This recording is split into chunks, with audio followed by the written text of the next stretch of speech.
আজকে মা তালের বড়া কিভাবে বানিয়েছিল সেটাই তোমাদেরকে দেখাবো।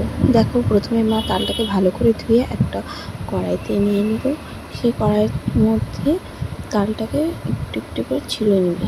এই দেখো, খোসাগুলি ভালো করে ছুলে নেওয়ার পর তারপরে আটিগুলি আলাদা করছিল। এখানে 3টে আটি বেরিয়েছিল। আটিগুলো দেখতে পাচ্ছ তোমরা, অনেকটা বড় বড়। তারপরে দেখো, মা একটু করে জল দিচ্ছে, জল দিয়ে চটকে চটকে নিচ্ছে। ও চটকে নেওয়ার পর অনেকটা রস বেরিয়ে যাচ্ছে, দেখতেই পাচ্ছ কতটা রস বেরিয়েছে। তারপরে একটা শুকনো কাপড় নিচ্ছে, সেই কাপড়টার মধ্যে তালের রসগুলো ভালো করে ছেঁকে নেবে। সেটা আমাদের ছেঁকে নিলে শ্বাসগুলি থাকে না, সেটা আর থাকবে না। শ্বাসটা পড়লে সেটা আমাদের পেটের ক্ষতি করে, তাই সেই কাপড়টার মধ্যে ভালো করে নিয়ে ছেঁকে নিচ্ছে। ছেঁকে নেওয়ার পর তারপর দেখো, এই যে শ্বাসগুলি হাতের মধ্যে নিয়ে নিয়েছে, শ্বাসগুলো আলাদা করে কাচনি থেকে কেচে বাকিটুকু কাপড়টার মধ্যে দিয়ে দিল। তারপর কাপড়টা ভালো করে এখন চার কোনা মুড়িয়ে বেঁধে নিবি।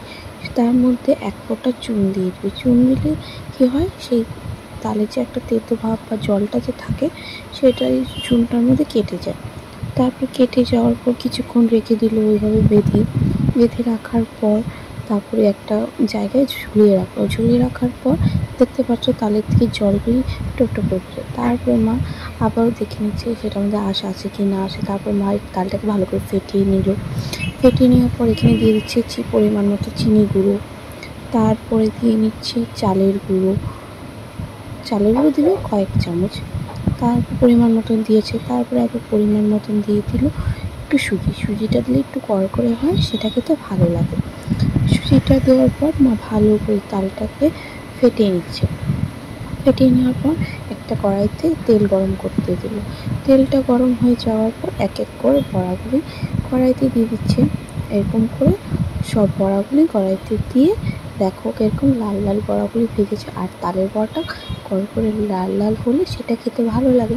আর বাসি হলে তো কোনো কথাই নেই। তো তালের বড়াটা তোমাদের কেমন লাগলো জানিও কমেন্টে।